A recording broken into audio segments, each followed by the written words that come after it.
2025년 4월 1일 화요일 날마다 솟는 샘물 말씀 묵상입니다. 오늘은 거짓에 미혹되지 말고 끝까지 견디라 라는 말씀의 제목으로 마가복음 13장 1절에서 13절 함께 묵상해 보겠습니다. 예수께서 성전에서 나가실 때에 제자 중 하나가 이르되 선생님이여 보소서 이 돌들이 어떠하며 이 건물들이 어떠하니까 예수께서 이르시되 내가 이 큰 건물들을 보느냐 돌 하나도 돌 위에 남기지 않고 다 무너뜨려지리라 하시니라. 예수께서 감람산에서 성전을 마주 대하여 앉으셨을 때에 베드로와 야고보와 요한과 안드레가 조용히 묻되 우리에게 이르소서 어느 때에 이런 일이 있겠사오며 이 모든 일이 이루어지려 할 때에 무슨 징조가 있사오리이까. 예수께서 이르시되 너희가 사람의 미혹을 받지 않도록 주의하라. 많은 사람이 내 이름으로 와서 이르되 내가 그라하여 많은 사람을 미혹하리라. 난리와 난리의 소문을 들을 때에 두려워하지 말라. 이런 일이 있어야 하되 아직 끝은 아니니라. 민족이 민족을 나라가 나라를 대적하여 일어나겠고 곳곳에 지진이 있으며 기근이 있으리니 이는 재난의 시작이니라. 너희는 스스로 조심하라. 사람들이 너희를 공회에 넘겨주겠고 너희를 회당에서 매질하겠으며 나로 말미암아 너희가 권력자들과 임금들 앞에 서리니 이는 그들에게 증거가 되려 함이니라. 또 복음이 먼저 만국에 전파되어야 할 것이니라. 사람들이 너희를 끌어다가 넘겨줄 때에 무슨 말을 할까 미리 염려하지 말고 무엇이든지 그때에 너희에게 주시는 그 말을 하라. 말하는 이는 너희가 아니요 성령이시니라. 형제가 형제를 아버지가 자식을 죽이는 데에 내주며 자식들이 부모를 대적하여 죽게 하리라. 또 너희가 내 이름으로 말미암아 모든 사람에게 미움을 받을 것이나 끝까지 견디는 자는 구원을 받으리라. 아멘. 내용 관찰 질문 1번입니다. 예수님께서는 크고 화려한 성전을 가리키시며 제자들에게 어떤 말씀을 하십니까? 2절에 돌 하나도 돌 위에 남기지 않고 다 무너뜨려지리라. 완전하게 멸망당할 것이라 이렇게 말씀하시죠. 이전까지 예수님이 예루살렘 성전에서 하신 사역들을 떠올려 본다면 그리고 그거에 대해서 예루살렘의 백성들과 유대교 지도자들의 반응을 기억한다면 그렇게 놀랄 일은 아닙니다. 그들은 지속해서 예수님께 저항을 했고 예수님을 통해 주시는 이 하나님의 나라를 거부했죠. 그래서 잎만 무성하고 열매가 없던 그 무화과 나무와 같은 모습이었습니다. 그리고 이 예수님의 예언은 주후 70년 로마의 디도 장군에 의해서 실현이 됩니다. 실제로 예수님께서 예언했던 그 말씀의 내용들 보면 대부분 실제 초대 교회 시기에 다 이루어졌다는 것을 우리는 알 수 있죠. 내용 관찰 질문 2번입니다. 예수님께서는 종말의 때에 무엇을 주의하라고 말씀하십니까?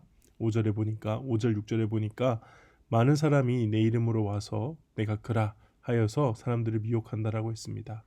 거짓 선지자, 적그리스도죠. 종말의 시대의 특징은 적그리스도의 출현입니다. 다시 오실 예수님을 사칭하거나 혹은 예수님을 온전하게 믿지 못하도록 방해하는 이단들이 그런 모습이죠. 그리고 예수님을 믿는 자들을 핍박하는 정치적인 존재들도 이제 적그리스도로 나타납니다. 초대교회 시기에는 이제 영지주의를 비롯해 많은 이단들이 그리스도인들을 미혹했고요. 또 지금 이 시대까지 언제나 교회가 있는 곳에는 이단이 함께 존재했죠. 그래서 적그리스도는 구체적으로 이렇게 지명해서 누가 적그리스도다 이렇게도 할 수 있지만은 어떻게 보면은 신약의 모든 시대에 하나님의 백성들의 주변에 존재해 왔다 이렇게 볼 수 있습니다. 연구와 묵상입니다. 예수님께서는 왜 종말의 때에 미혹을 받지 않도록 주의하라고 말씀하십니까? 1절에 보면 이 모든 대화가 시작될 때 제자 한 명이 성전을 감탄하는 장면에서 시작하거든요. 아마도 제자들은 그래도 이 웅장한 성전에 대해서 뭔가 긍정적인 마음을 갖고 있었던 것 같아요.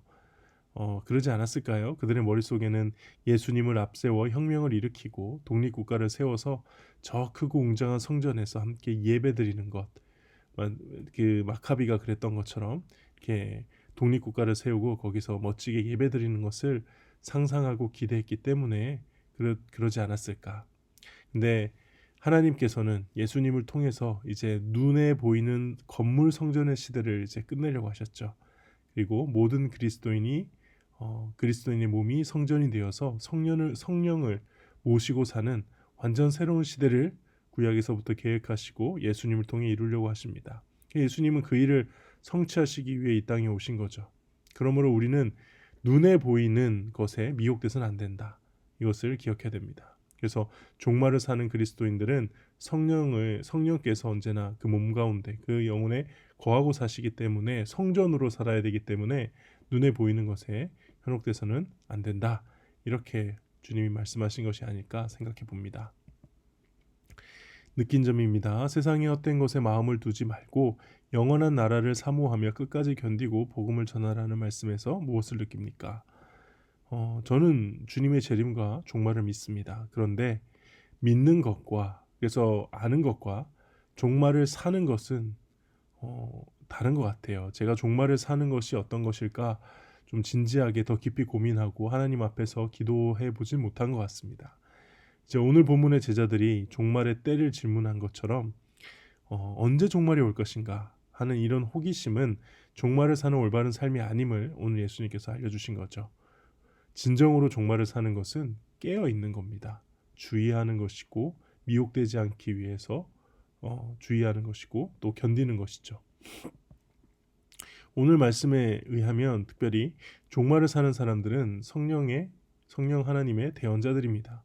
무슨 말을 해야 할지, 종말의 때에 어떻게 살아야 할지 걱정하지 말라고 하시죠. 주어진 모든 환경이 어떠하든 그 입술에 하나님의 성령께서 말씀을 넣어주실 것이다.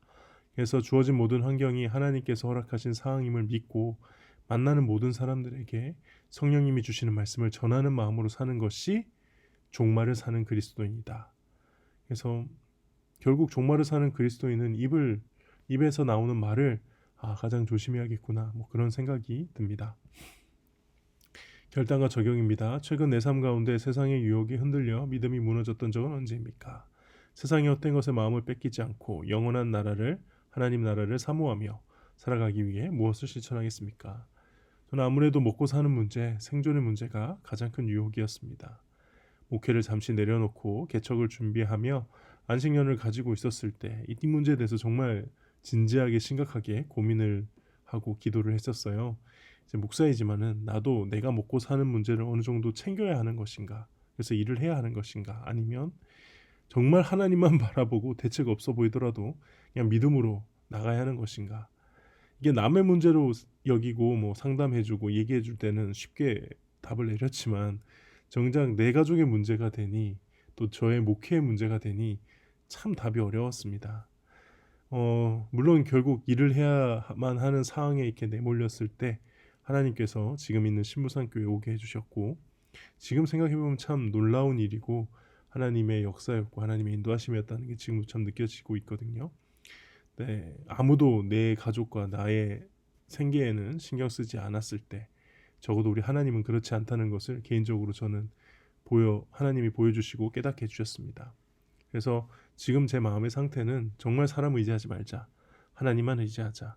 사람의 말에 미혹되지 말자. 사람이 누가 뭐라고 해도 그 말에 미혹되지 말고 하나님의 말씀에만 귀를 기울이고 어떤 결정을 하든 최대한 보수적으로 하나님께 다 여쭤보고 물어보고 최대한 그렇게 해서 결정하자. 그러니까 일을 하고 안 하고의 문제가 아니라 하나님의 뜻을 매 순간 따라가는 것의 문제였더라고요. 개인적으로는 그렇게 이 오늘 말씀을 묵상하고 저의 인생을 돌아보았습니다. 네, 오늘 묵상은 여기까지입니다. 기도하겠습니다. 하나님 아버지, 종말을 사는 그리스도인으로서 이 땅에 살아가길 소망합니다. 제가 그동안 주님의 마지막 때, 주님이 오시는 재림, 주님이 다시 오시는 것을 믿고 있었고 설교도 하고 있었지만 정말 그렇게 사는 것이 어떤 것인가 고민하고 주님 앞에서 몸부림치지는 못했던 것 같습니다. 하나님, 제 입술에 언제나 성령의 말씀을 넣어주시고 그 말씀을 따라서 만나는 모든 사람들에게 주의 복음을 전하는 자로서 종말을 사는 주님의 제자 그리스도인이 될 수 있도록 하나님 인도하여 주시옵소서. 예수님의 이름으로 기도합니다. 아멘.